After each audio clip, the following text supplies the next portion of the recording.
Hey folks, Traver Boehm here. Welcome back to the Uncivilized podcast. I'm taking the mic again today, doing a quick solo on something that's very, very important. This is something that I was talking to a number of my nice guy clients about in the last month, but I see across the board. So whether you're a nice guy, a cool girl, or just someone who goes, "Man, I think I may be doing this too," this is an episode for you. And this is all about self-betrayal in the name of connection and belonging. So think about this. Connection and belonging are massive, right? I'm not going to be the guy that tells you nobody needs connection. You're an island. You're a lone wolf. Like you don't need to belong to any kind of group or society or whatever, even uncivilized, right? Of course, I have friends, I have family, I have people in my life. I live in America, I live in the world. Belonging is still important to me. But what's no longer available for me or what I'm no longer willing to do is betray myself in the name of belonging. Now, this conversation came because I was working with a client who had difficulties with people in his family. And I was saying, why don't you speak up and say, I don't want to do X, right? Like, I don't want to go to that event. And he was like, man, if I do that, it'll create conflict. And I said, okay, walk me through this. Just say this sentence with me so we both hear it out loud.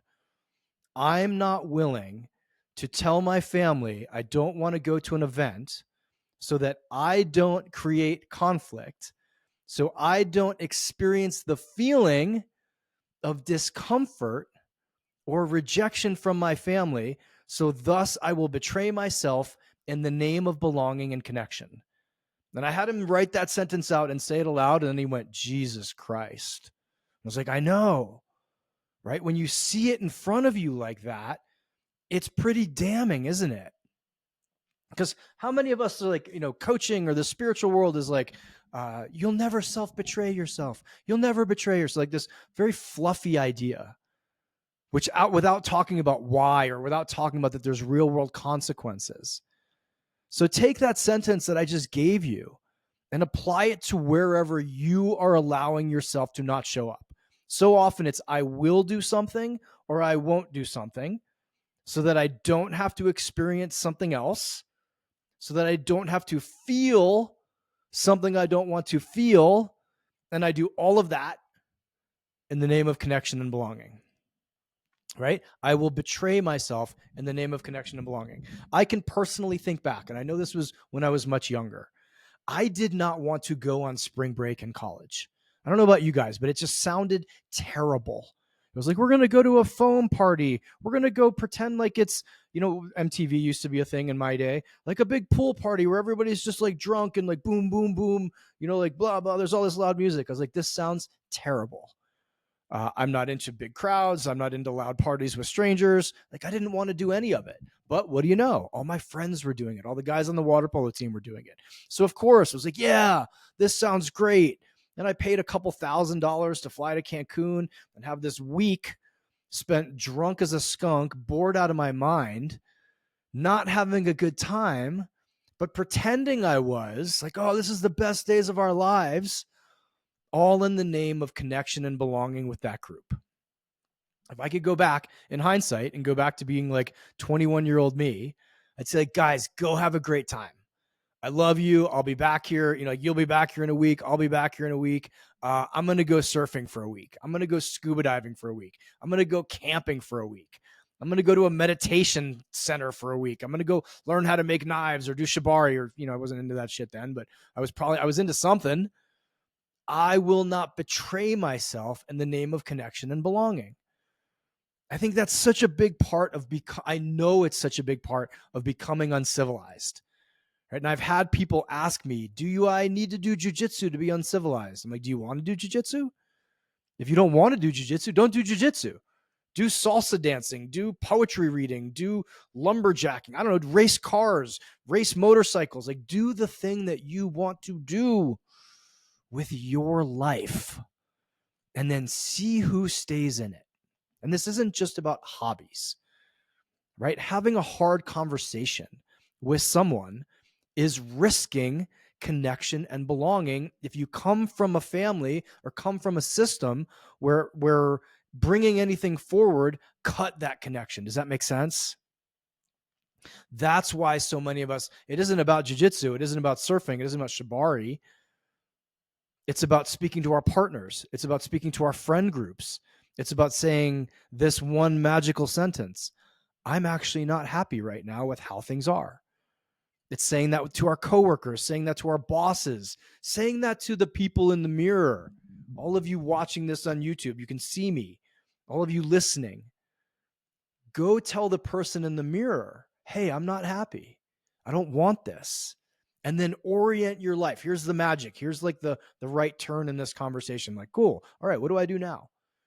You orient yourself away from self-betrayal, and you orient yourself towards authenticity. And I know these are like magic fucking coaching words or spiritual words. Like, how do I do that, Traver? You get real. You get honest. You get raw. You go, man, I don't like doing this thing I'm doing. I don't like going out with this group and getting drunk after lacrosse practice every Friday night. I'm not going to do it. Because I guarantee you this, to you listening or to you watching, I guarantee you this. If there's some scenario that you aren't happy in, but you're showing up anyway and pretending, you're not the only one. You are not the only one. When I quit drinking, it was one of the biggest acts of self-love and self-care that I ever gave myself. Because you know what? I didn't really like drinking. And for those of you who don't know me, I quit drinking 10 years ago, and I wasn't an alcoholic, but I was a social drinker, and I was a very social drinker. Why? Because of belonging and connection. So I would betray myself every time I had a drink, every time I got drunk, every time I showed up and was like, hey, I would love to be talking about deeper shit, but let's just watch football and drink beer and make the same damn jokes every week. It was betrayal. Now, do you guys think that like I don't have friends? I don't hang out with anybody. I don't have deep connections. I don't have belonging now that I quit drinking? Quite the opposite. Quite the opposite. But guess what? My friends are into the same things I am. Even if we don't have the exact same hobbies, you know what we're into? Depth of connection. Depth of connection. What, you know what else we're not into? Betraying ourselves in the name of that connection. If someone in one of my men's groups came to me and said, hey, you know what? I've been pretending to do this thing and I hate it in order to be closer to you or to stay in connection to you, I would lose my fucking mind and be like, you got to stop doing that. You have to risk our connection. You have to risk our belonging to be authentic, even if that means the connection breaks, right? Anybody who's quit drinking knows this. You do quit drinking, and what do you know? A lot of those people, most of them, who you drank with will leave your life. And no, this isn't about alcohol. You can take this and put it on any single thing. You can take it and put it on the church.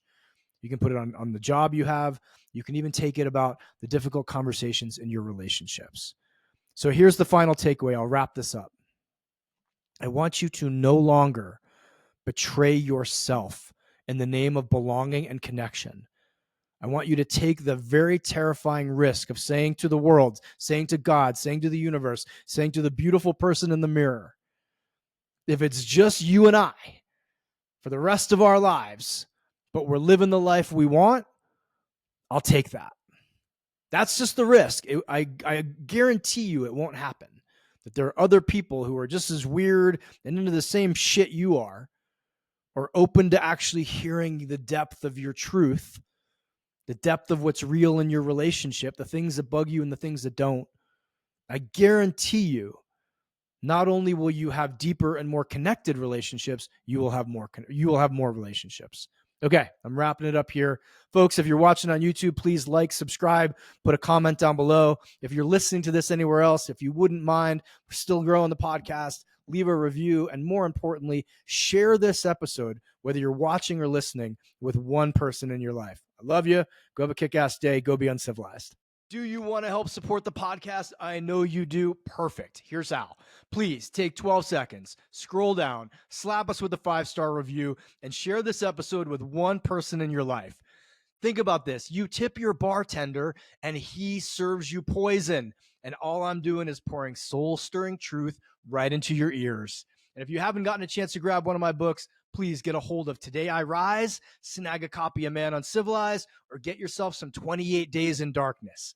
Buy one for yourself, buy one for a friend, and buy one for your ex who's still watching your Instagram stories. I love you. Thank you. Until next time, stay uncivilized.